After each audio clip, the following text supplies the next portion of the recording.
Good afternoon. Thank you so much for tuning in to Hashtag No Limits. Hashtag No Limits is about people whose society has placed limits upon, but who have busted through those limits. Ophelia says in Hamlet, "We know who we are, but not who we will be." And I believe that to be 100% true. And I believe there is no better example of that than the caterpillar turning into the butterfly. The caterpillar literally dissolves into its cells and then reforms into the butterfly. As if that wasn't difficult enough, it then isn't finished struggling. It has to struggle in order for its wings to be strong enough to fly. Has to struggle to get out of the cocoon. I didn't say that right. It has to be strong enough to get out of the cocoon in order for its wings to be strong enough to fly. And again, that is no easy task. My guest today, Amrutha, has had similar struggles. And I just met her a few weeks ago. She actually reached out to me, and she's doing some research for some special education stuff, and she was wanting my opinion. So I was very humbled that she had asked for that. And then in talking with her, I thought, she would be a great guest. So I am your host, Shelly Kino, and please make sure that you like this, you subscribe if you're on the YouTube channel. If you're watching live, you give us a hashtag live. If you're watching in the replay, you give us a hashtag replay. I think I've covered all of the business stuff and all of the technical stuff. So, Amrutha, thank you so much for joining me. How are you? I'm doing well, and I'm so excited to have this conversation with you today. So thank you for giving me this opportunity. Absolutely. You have been, I just have to tell the audience, she has been one of the sweetest people to correspond with. She's been so respectful in her emails and the time that we talked before. And she's just so polite. And I've never met her in person, but Amrutha, I just wanted to let you know that I so much appreciate the respect and the considerations that you include in your emails and in the times that we have spoken in person or virtually, I guess, not in person, but Thank you so much for your kind words. Even though this is only the second time we're speaking virtually, it feels like we've known each other for so long. Yeah, I would agree to that. Absolutely, for sure. So tell us a little bit more about yourself. My name is Amrutha, and I am currently a third-year student at the University of North Carolina at Chapel Hill, UNC, and I am double majoring in public policy and education and minoring in conflict management. Oh my, that's a lot. It tends to be a mouthful.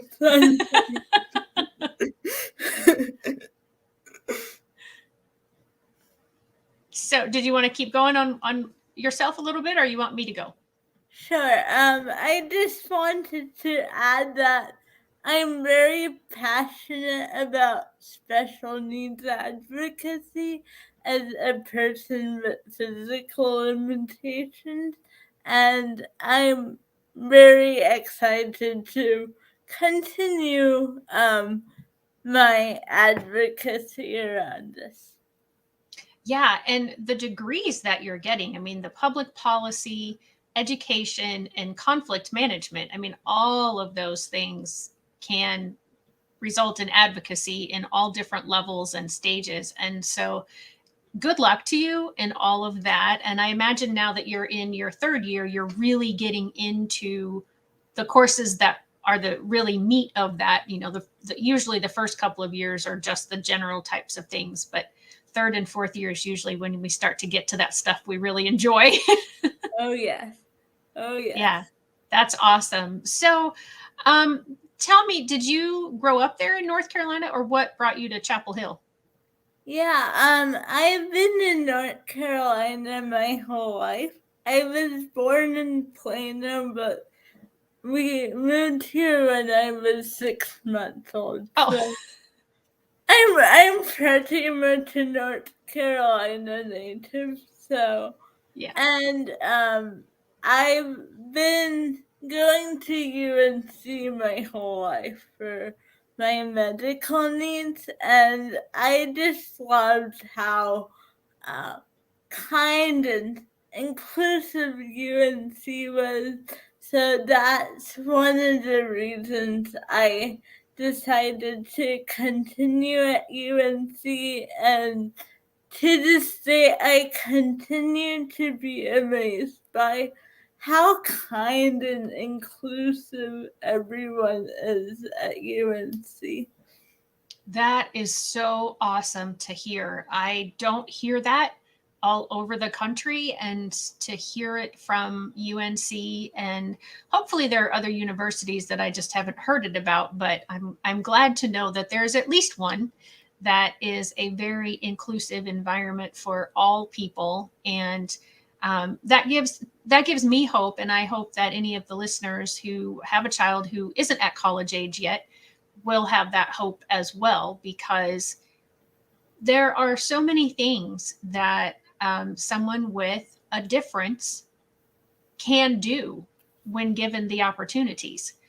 What are some sort of things that maybe you either were directly told or that you just felt people didn't expect that you would be able to achieve, that you have achieved so far? I mean, this whole aspect of going to college is tremendous for me. Um, and additionally, of all the colleges, I personally never expected being able to go to UNC, which has been my dream all along. And yeah, I think that in terms of academics, I've had to overcome a lot of hurdles to get to where I am today, and um, I'm just so thankful for all my teachers and professors and family and friends who have supported me all along, and I owe where I am today to them. Oh, that's very kind. So you mentioned teachers, and I'm a former special education teacher. I still do some subbing here in the state of Illinois. And um, in my book that I have written, Those That Can't Teach, a lot of the students that um, went through the school systems needing special education didn't always get a lot of support from some of their teachers. But you mentioned that you had a lot of teachers. So I'm very encouraged by that, first of all. Um, would you say, though, that it was all of your teachers, or were there those unfortunate ones that were not as supportive? I'm sure there were a few. I think more than not being supportive, sometimes I felt like there was a lag in communication of maybe what I was trying to explain and how others perceived it. Mm-hmm. I think once we, like, most of my teachers were very willing to listen and learn from um what I was experiencing. So I think that um those who have an open mind really help students with differences, and I'm so thankful to those who just listened and went from there. Yeah, that's such a key thing, is just listening. It's such an important aspect of life that I don't know if it's because we are in such a crazy busy society now, or because there's so many expectations placed on teachers, and I can really only speak about from teachers because that's my chosen career field, but I know this happens in other places and other employers, and so I'm not picking on teachers, but I kind of am because that's where my experience is. So I wonder if it's the time constraint of everything that maybe precludes some teachers from feeling like they have the time to listen and learn and change. Do you have any thoughts on that? That's definitely true, and I will add that listening is a very complex phenomena. I mean, like, it goes beyond just hearing something. And I think um that we don't put enough emphasis on teaching um people how to listen, because as I learned in one of my conflict management classes last year, there is actually a very methodical way to go about it. So it's called active listening. And what you do is you just first you let the other person speak, then you rephrase what they said in your own words to see if they understand. And then you ask follow up questions that are um, how and what questions, or asking them if they can explain something to learn more. And the reason I didn't say why is because why kind of forces the person to use their logic. But if you want to learn more about the emotions, what and how questions are a great way to learn more. And I think that if we just emphasize teaching active listening, so much of this world would be different. Oh, I love that. So let me see if I have done this correctly as far as active listening. So, what I think I heard you say is that the world would be better off if we taught the active listening skills, and that it's better to ask how and what questions instead of why questions, and that there are steps. It is a very methodical way to listen. And I think you mentioned three: that you let the other person speak, then you rephrase what that person said, and then you follow that up with those how and what questions. Did I get the gist of it? You're already a pro. Well, I have to admit I have learned that strategy before, so I can't just like say that I automatically picked it up that quickly. But I would like to say that you were a good teacher because you did line it out very, very nicely. So take Amrutha's lesson there, anybody that's listening, and learn how to actively listen, because I do, it is um, such a key component to connection with a person, is to know that how and that what. And I really, the thing you said about the why and how that brings in a person's logic, but the how and the what bring in more of the emotions. That part I don't think I'd ever heard before, and I find that to be true, because we don't connect with people over logic. We connect with people because of emotions. And so that's that's a really good point to ponder. And yeah, if we took the time to listen to our neighbor or our spouse or our students, um, we would have a clearer line to understand them versus going into the conversation or listening, thinking how to reply, which is, I think, what most people do. Precisely. Cool. I could go to UNC and get a degree. So yeah, so that was in your conflict management that you learned that, huh? Yeah. All right. Yeah.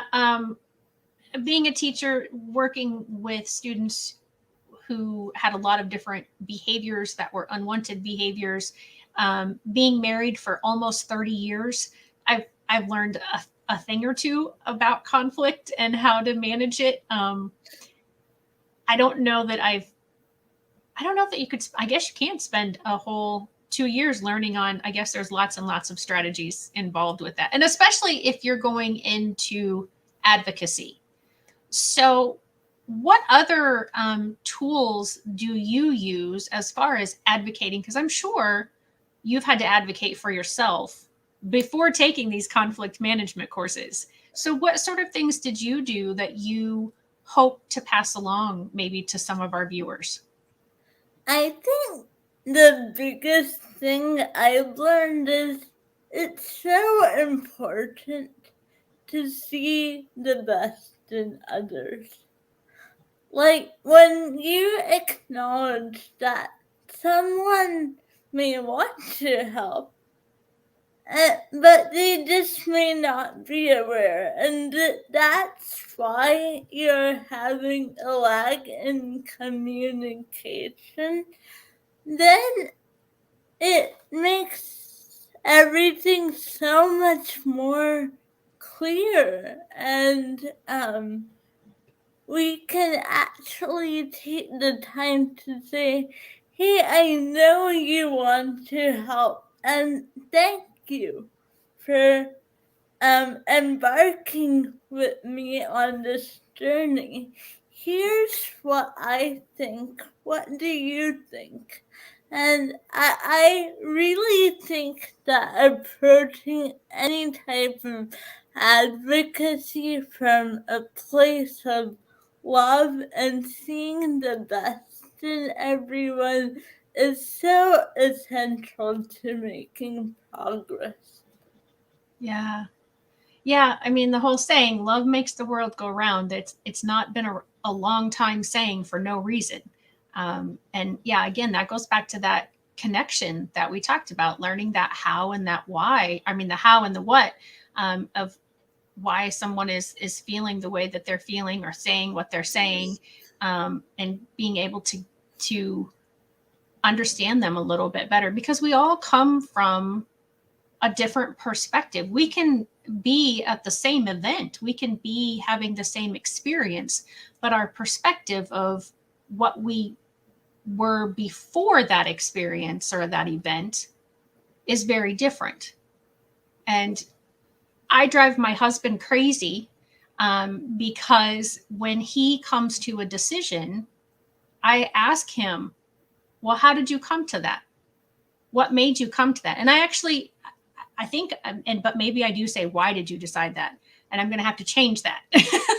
But I like to have all that information because if he has decided differently than I have about something, or he has an opinion that is different than I have about something, I like to know all of that sort of background and that different perspective information.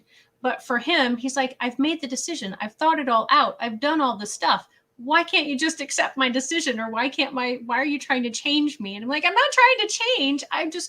I want to understand. And I want to try to see it from his perspective. Um, so yeah, that is something that I've tried to do with everyone that I have ever interacted with is to try to see things through their eyes because I have a very, very minuscule view of the world, just like you have a very, very minuscule view of the world. But if we can each share our views, then our world has just exponentially grown. That's, I love how you phrase that. Well, thank you. It just came to me. So, if you don't mind sharing, like, what are some, or maybe you don't even need any, if you get any sort of accommodations or helps at the college level, because I know I've heard people tell me that before, when we've talked about accommodations and modifications in writing an IEP. Well, they're not going to get these in college.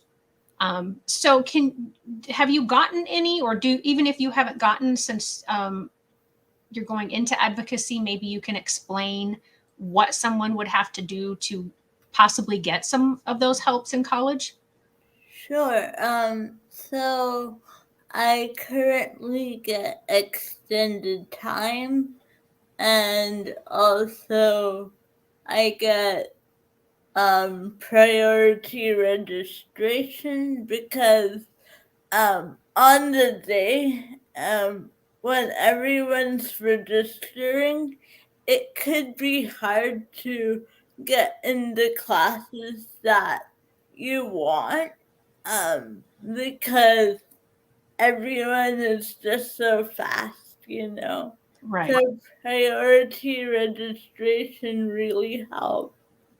And then I get notes from professors, and I get a variety of other accommodations that I'm willing to talk about, but here are a few. And the way I got these is by talking to the Accessibility Resources Office at UNC. Um, and I will say that when you first explain some of your needs, people may not understand you right away, but I've always learned that just being honest and vulnerable about why you need certain things, um, it is really what helps get these accommodations. And I've also found that um, appealing to your professor on a personal level is can be a lot more effective than going through a third party, because if you make that connection and show the professor that you care and show the professor why you need something, 99.99% of the time, they will be more than willing to help you in any way. Well, that's good to hear, and I'm glad that your experience has been positive, and also, did you most of the time, like I said, when we're talking about an IEP, that's an individualized education program, for anyone who doesn't know, did you actually, I didn't even ask you this, did you have one going through school? I did have one, yeah. Okay. But my understanding, and again, it may be, different colleges offer different things. But my understanding is, even if a person didn't have an IEP, or something that garnered them accommodations in high school, they could still go to that. Did you call it an accessibilities office? Yeah. They could still go to that office, or whatever it might be called on their campus, and talk to them and say, I've struggled with this or that, and so I want to make sure that that's very clear to anyone who's watching, that those offices are there on college campuses for the sole purpose of helping the student. And so reach out, find those resources, at your high school level, of course, it's kind of built in for you, and people will approach you. But at the college level, you have to reach out. Um, and I really appreciate too what you said about reaching out to the professor one on one, because they professors are I don't want to say that they're busier. What am I trying to that they have less opportunity to get to know the students than in the high school or the grade school years. And so, you literally are just popping into their class 1 or 2 hours a week, and then you're out. And so they don't know you, and they don't know if you really do need that accommodation or not. But if you, like you said, you go and you talk to them personally, then you can explain. And I just think that is awesome. And I think most professors that I've ever met have office hours, and they're willing to, all educators go into education because we want to help, we want to teach the next generation. So I've not really met anybody that's been absolutely no way, don't come talk to me, or no, I'm not making any changes for you, or that sort of thing. So that's good, especially at the college level, because it is a much more independent type of environment for you. And I will add, I personally didn't do this, but if you want, if you trust a professor or someone, you can ask them to even tag along to a meeting with the accessibility resource office. Oh, Um, and that could help too. yeah, that's a great suggestion that I hadn't heard of or thought of before. That's wonderful. So when you reached out to me, it was for some research that you were working on. But I know you've done some research in the past about educating people about disabilities and how to talk to someone. So would you share some of that information with us?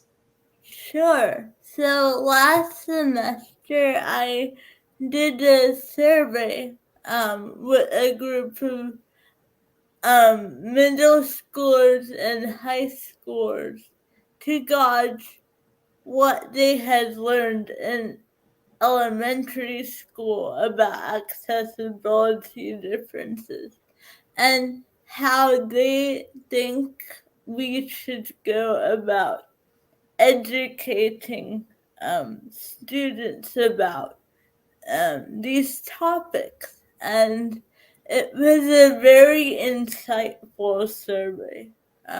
Firstly, I learned that um, the majority didn't learn about accessibility differences in elementary school, and even fewer learned about mental disabilities as compared to physical limitations.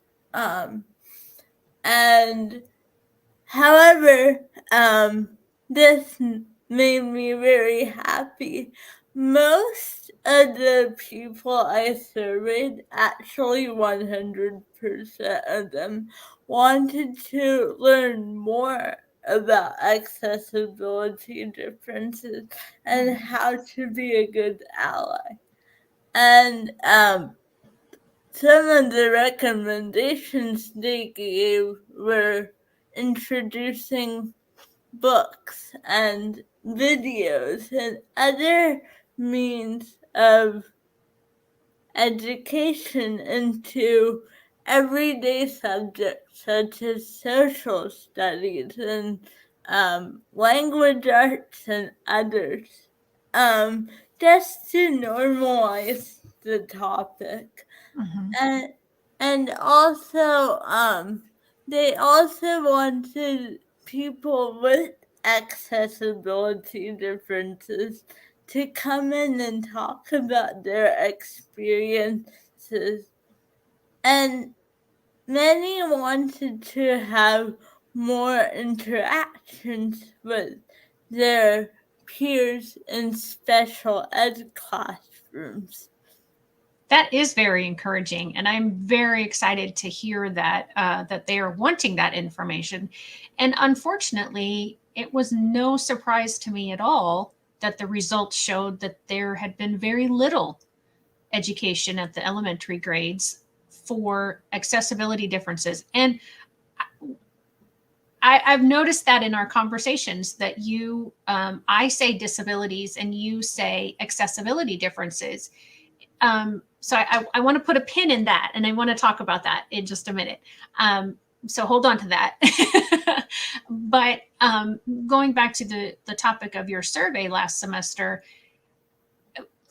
it has become clearer and clearer to me over the last 4 or 5 years how much time is spent on working with the child who has the accessibility differences to function, behave. I'm not really sure how you want to describe that in with the population that are, I don't know, how do you refer to the, what I would say is the general population?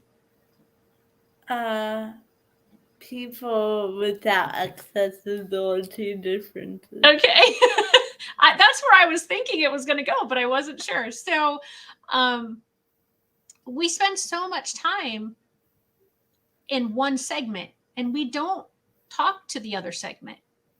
And it really does need to be that, we need to talk to those who don't have accessibility differences just as much as we talk to those who do have accessibility differences in order to make the most cohesive, inclusive environment possible. But for some reason, I don't know if it's that it just hasn't been presented often enough to teachers or administrators or whoever, policymakers, that that it needs to be both directions. What do you have any thoughts on that? Was that part of the survey at all? That pretty much encapsulates what I learned. Really involving all actors in this discussion is so important. And starting young is a great idea because children are so open to learning and to change. And I think we really have um, to seize the moment and give them the tools to be an inclusive peer. Yeah. And, children are learning at a young age the opposite only because they're not directly taught to be inclusive. We as adults exclude so often a child with accessibility differences by sending them out to a speech class or sending them to a special education or sending them to occupational therapy or physical therapy.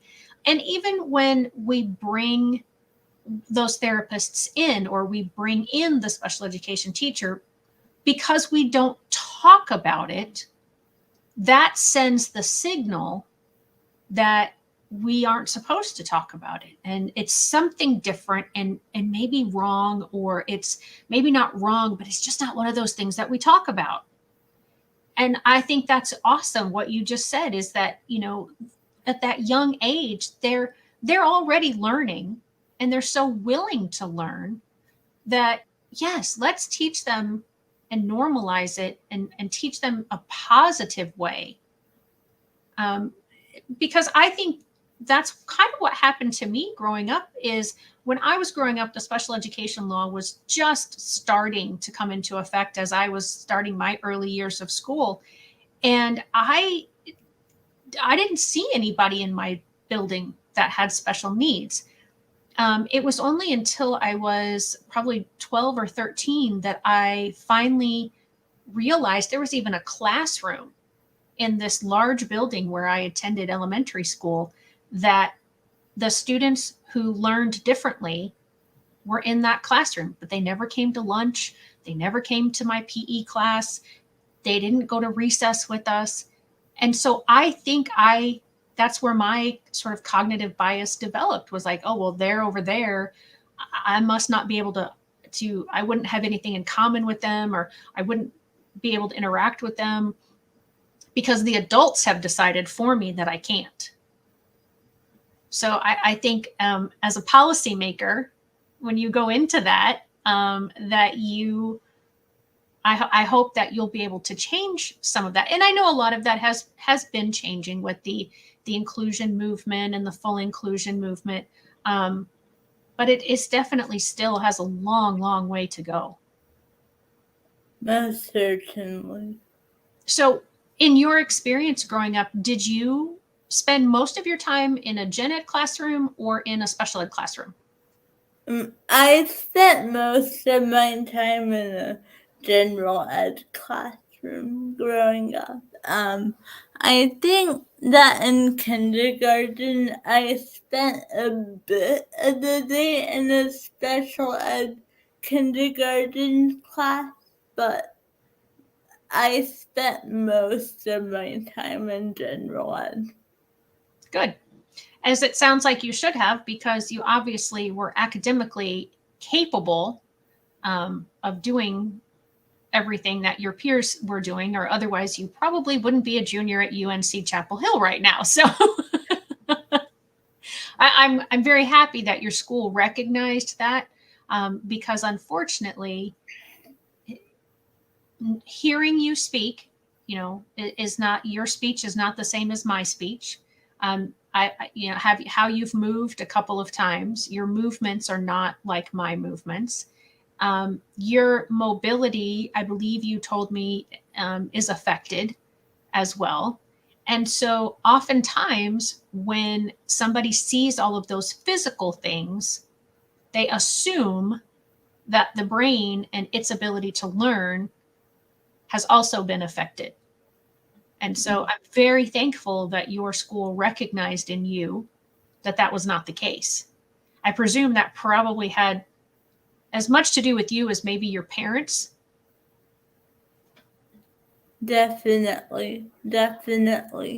My parents have been my biggest advocates all along, and also I think that over time my teachers also saw that I might talk a little differently and do things a little differently, but I can learn whatever people in other classrooms are learning if I'm just given the time and the patience to do so. Yeah. Yeah, absolutely. So I want to touch on again that you refer to yourself as accessibility different. So where did that term come from, and why do you use that versus any of the other terms that are out there? Sure. I think I saw that a lot of people in the community were getting kind of jumbled between disability, which I personally don't love that term, which I don't see is very common. So that word versus special needs versus differently abled and so many other terms. So Right. that's why I said, well, the word accessibility different kind of encapsulates all the sentiments. So what it means to me is, let's kind of break down the word accessibility. So it's access and ability. So the way I access my abilities may be different, but it's the same ability as anyone else. That's awesome. Yeah, I try to be respectful of because I am not in that community, and so trying to figure out what is the right terminology, because I never want to offend anyone. But even in writing my book, I did use the term special needs. The sort of the subtitle, I guess, is true stories of special needs families to promote acceptance, inclusion, and empathy. And I struggled with how I should call the families in my book, and all the families were fine with the term special needs, and I thought that was a very accepted term. And I'm finding out that a lot of people don't like that term. They would prefer disability, which I'm more thinking along the lines of you in breaking down words. And so dis means not or can't, and then you have ability. So I thought, well, that, to me, I wouldn't want that word used. But then I was, hearing so many populations were saying, no, we want disability. And so then I met you, and you say accessibility difference, and you know, I like that. I mean, I absolutely like what you're saying, accessibility differences, because it is. I mean, I almost think that's one that you could give to everybody, because I'm going to access my ability different than you are. So, based on your definition, I think it could be applied everywhere. Thank you so much for the affirmation. I've got into so many spaces that where one particular word the only way that people can identify. And there's so much emphasis on fitting people into boxes. Like, you have to like the word disabled because that's your identity. But my belief is our identity is a self-constructed thing.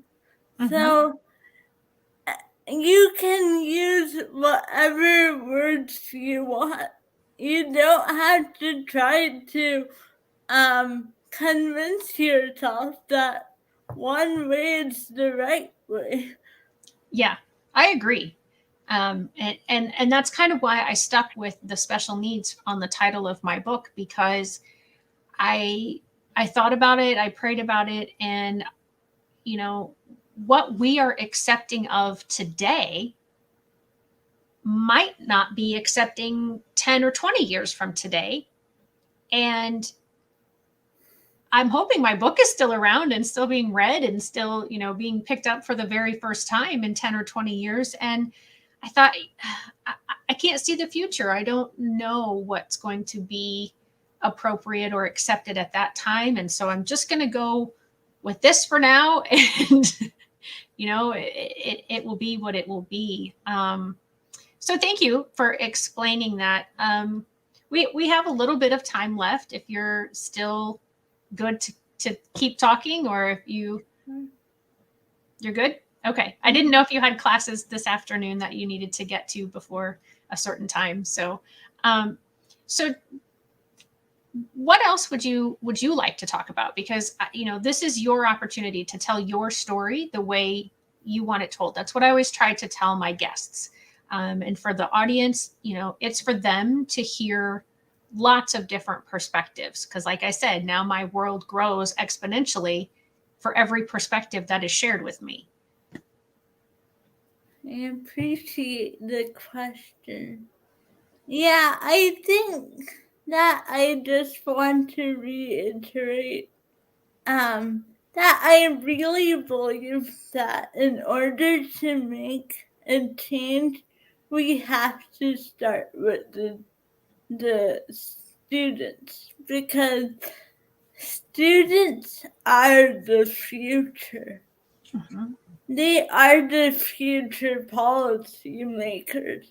Mhm. So if we take the time to teach them and give them the necessary tools, they can do wonders. And I'll give an example. I taught a small group of students about accessibility differences, um, and we were making birthday cards for a friend that I know, because he wanted to have people that celebrate him. And it was so amazing to see the difference in the messages before we had the conversation and after we had the conversation. And it changed to, "You're awesome just the way you are, and we want to be your friend." And that's what I'm all about. Yeah, that is amazing. So we've gotten a comment that you could probably see it, but I do want to put it up for everybody. This is from Miss Robin, who I believe you have now met. I think you might have done some of your research with her as well. And she says, Amrutha, you are amazing. Love listening to you. And she had also posted that she was very excited when I said that you were going to be on this episode, and she was looking forward to listening. And so do you realize that you are an inspiration and that you are inspiring a whole generation behind you? That means the world to me for an advocate of your experience to say that, and that really means the world to me. Oh, well, I believe it. I mean, I'm so excited for the research that you have already done, because I don't know that too much has been done in what, looking at kids and saying, asking them, do you want to know more? I mean, that was such an awesome answer that, yeah, 100% of the kids said, yeah, we want to know more. We want to be their ally. We just don't know how.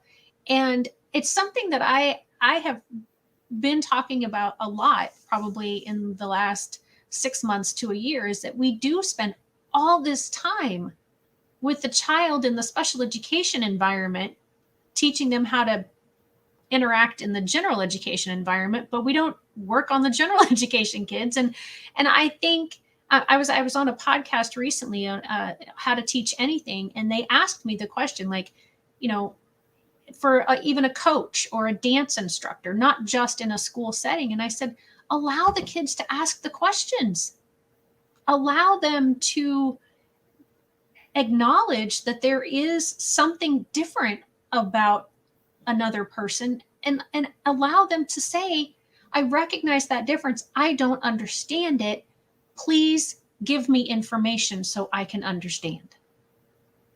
Because we just don't do that. And I, like I said, I think that's where that bias comes from, is that we don't talk about it, so it must be bad, or it's controversial, or it's something negative, whatever negative term.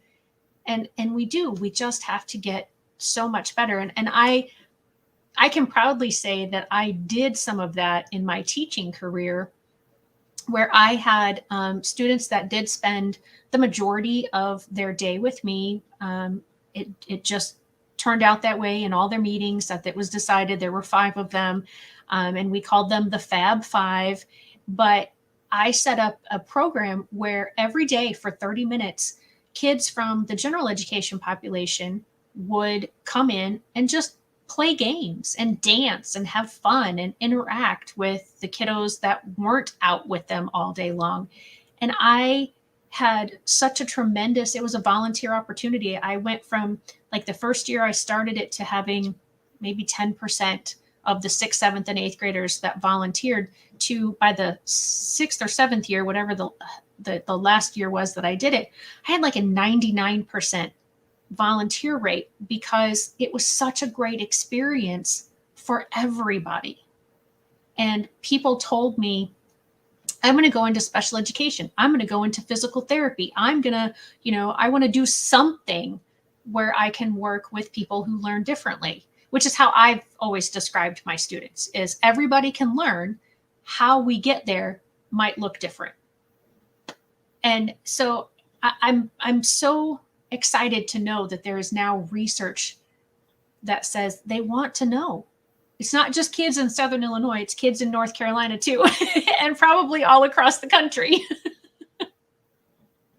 So true, so true. And I love that program that you started. And I think facilitating similar opportunities for people to learn about this and to interact with people with accessibility differences, and also acknowledge that there may be times that they may need to learn something, and that's okay.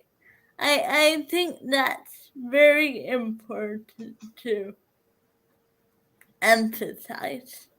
Yeah. Thank you. I'm very proud of that program. The superintendent told me, because I left that district, the students that were that intensive of needs left that district, and she told me that was the best program the school ever had.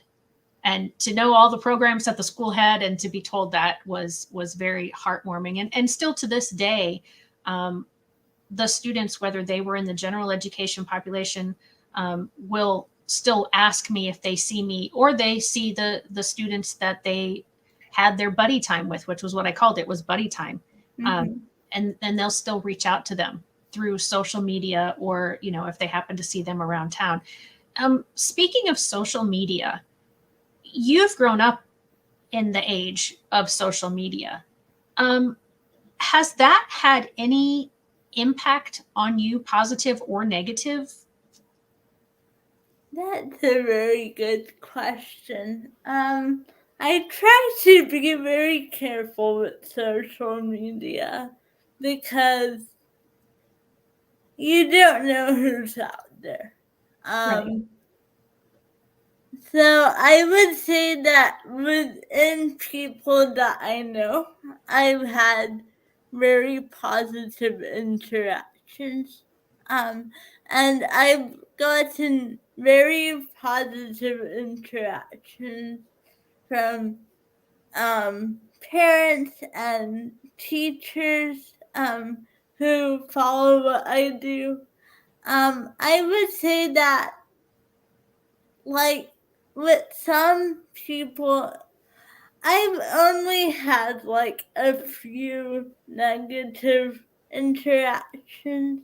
That's awesome. Um, and I think because I take a little bit of a different approach to advocacy, and I identify differently, as I explained. And um I think though overall it's been positive, Good. and I hope to focus on those and just be myself. Yeah. Well, yourself is amazing. So please continue to focus and be yourself. I do want to ask you one question about your future. Sure. What are you going to do in your future? That's a great question.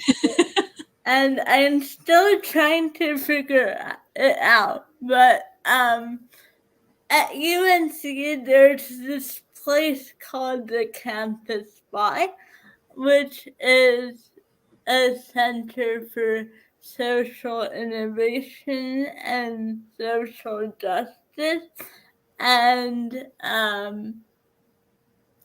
And I have had the honor of being involved in a variety of initiatives in this organization, and I would love to mentor students no matter what they want to do within social justice, whether it be special needs advocacy or, I don't know, women's rights. Anything they want to do.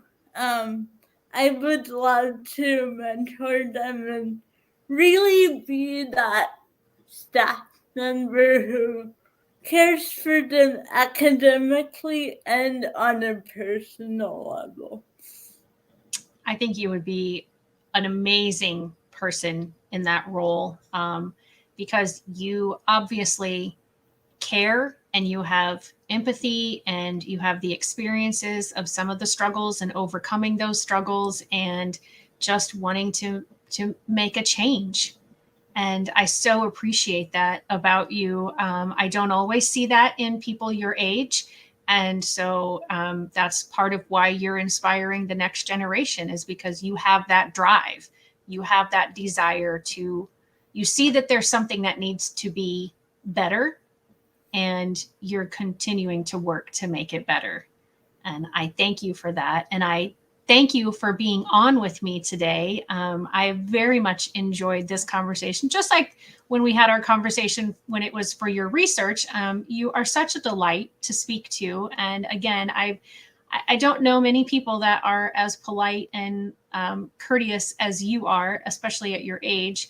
And I very much appreciated that about you. And I wish you all the best in your continuing education. And if there's something that I can do to help you, I'd be happy. I've never been to I have been to North Carolina, but it was a quick in and I was out the same day. I came in for an IEP meeting and then I flew out that night. So I didn't get a chance to do any kind of exploring. So if you want to convince somebody at UNC Chapel Hill to bring me on and have me be a speaker, I would love to do it. Spend a couple of days out there, get to spend some time with you personally. But in the meantime, good luck to you. And thank you so much for being on #NoLimits. Thank you so much for giving me this opportunity, and thank you everyone for tuning in and listening to me today. Absolutely. Tune in next week, guys. My brain just went blank on who. John O'Leary, I believe, is my guest next week. So tune in. He's got an amazing story. Thanks, everybody. Bye-bye.